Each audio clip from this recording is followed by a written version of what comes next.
I don't really, honestly, deep down believe in political action. I think the system contracts and expands as it wants to. It accommodates these changes. I think the civil rights movement was an accommodation on the part of those who own the country. I think they see where their self-interest lies. They see a certain amount of freedom seems good, an illusion of liberty. Give these people a voting day every year so that they'll have the illusion of meaningless choice.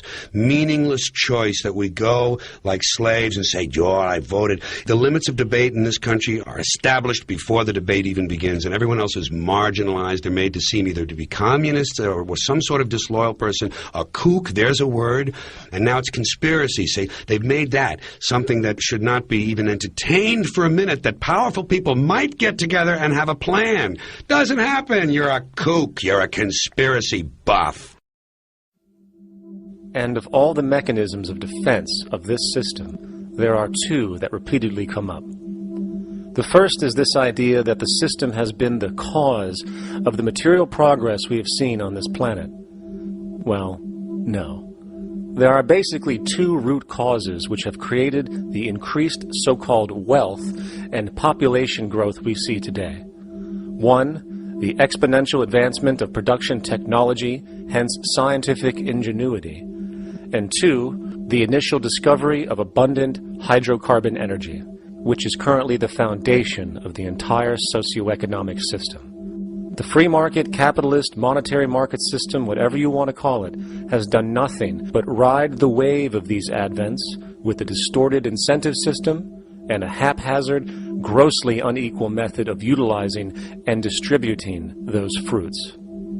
The second defense is a belligerent social bias generated from years of propaganda, which sees any other social system as a route to so-called tyranny, with various name droppings of Stalin, Mao, Hitler, and the death tolls they generated. Well, as despotic as these men might have been, along with the societal approaches they perpetuated, when it comes to the game of death, when it comes to the systematic daily mass murder of human beings, nothing in history compares to what we have today.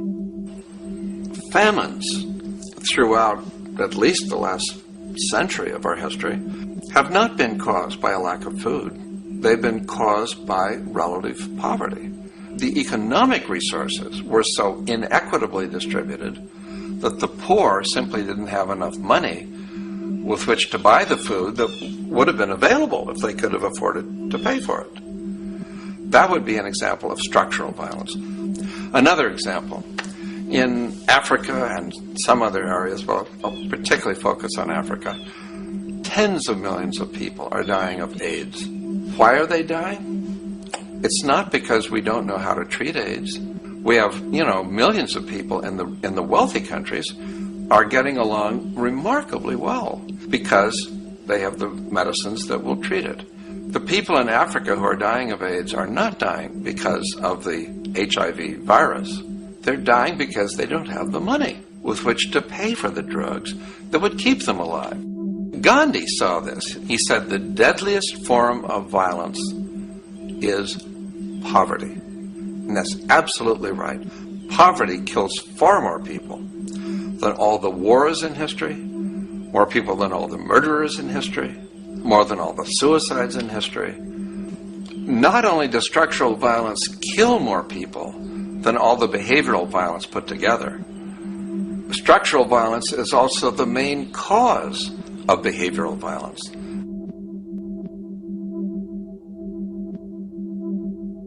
Oil is the foundation of, and it is present throughout the edifice of human civilization. There are 10 calories of hydrocarbon energy, oil and natural gas, in every calorie of food you and I eat in the industrialized world. Fertilizers are made from natural gas. Pesticides are made from oil. You drive oil-powered machines to plant, plow, irrigate, harvest, transport, package. You wrap the food in plastic, that's oil. All plastic is oil. There are 7 gallons of oil in every tire. Oil is everywhere. It's ubiquitous. And it's only because of oil that there are 7 billion people, or almost 7 billion people on this planet right now. The arrival of this cheap, easy energy which is equivalent, by the way, to billions of slaves working around the clock, changed the world in such a radical way over the last century, and the population has gone up 10 times. But by 2050, oil supply is able to support less than half the present world's population in their present way of life. So the scale of adjustment to live differently is just enormous. The world is now using 6 barrels of oil for every barrel it finds. 5 years ago, it was using 4 barrels of oil for every barrel it finds. A year from now, it's going to be using 8 barrels of oil for every barrel it finds. What's disturbing to me is the lack of any real effort from governments worldwide or industry leaders worldwide to do something different. I mean, we have these sort of attempts to build more wind power and to maybe do something with tide. We've got attempts to make our cars a little bit more efficient. But there's nothing which really looks like a revolution coming along. These are all pretty minor. And that, I think, is pretty frightening. And the governments who are driven by these economists who don't really appreciate what we're talking about are trying to stimulate consumerism to restore past prosperity in the hope that they can restore the past. They're printing yet more money lacking any collateral at all. So if the economy improves and recovers and growth, famous growth comes back, it'll only be short-lived because within a short period of time, counted in months rather than years, it'll hit the supply barrier again. There'll be another price shock and a deeper recession. So I think we go into a series of vicious circles. So you have the economic growth going up, price spike, everything shuts down, that's where we are now. Then it starts to come up again. But what we have now is this area where there's no more ability to produce cheap energy. We're at the peak. We're on the downslope of oil production.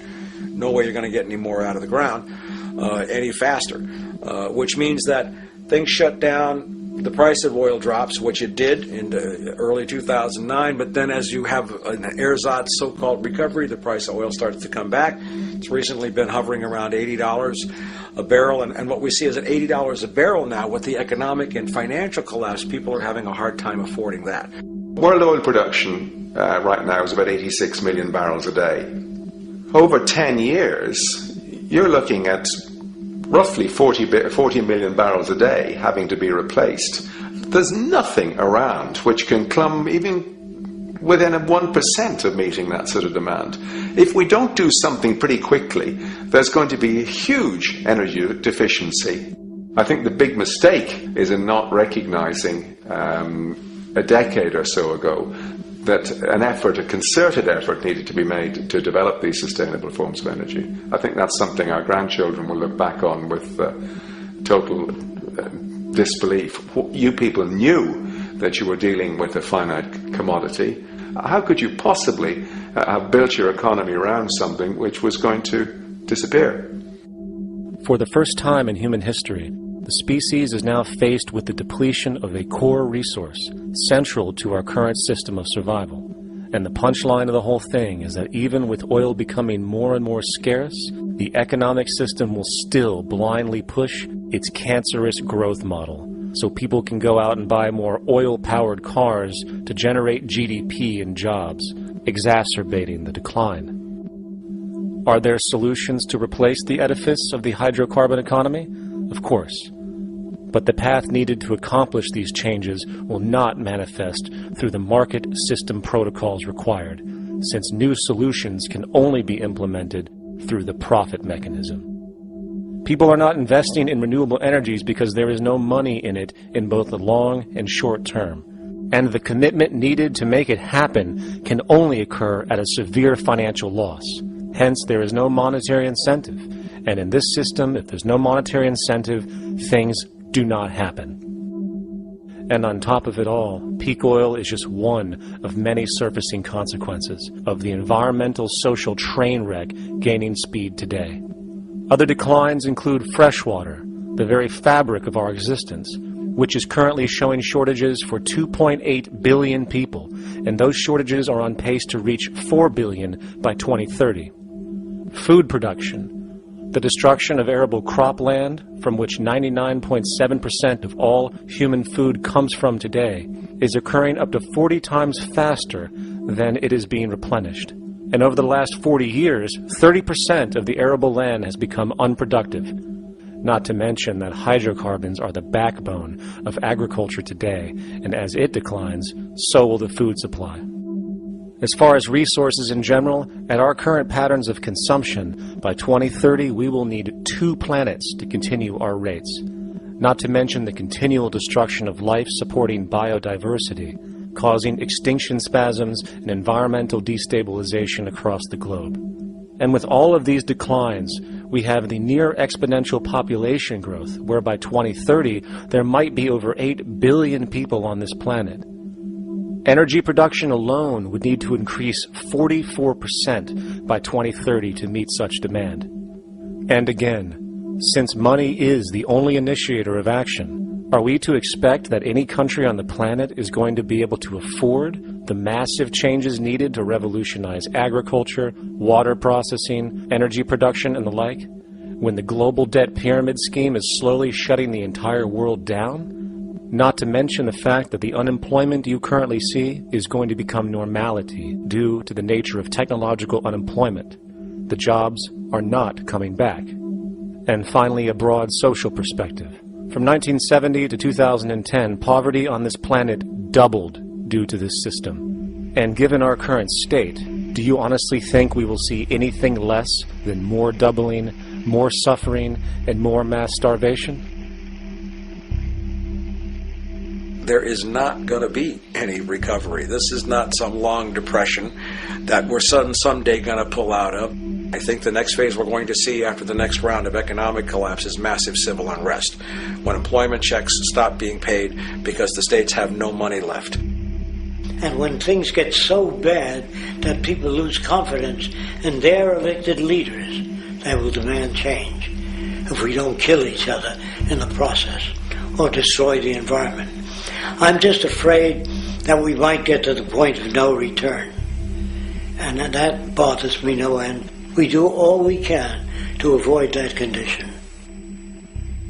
It's clear that we're on the verge of a great transition in human life.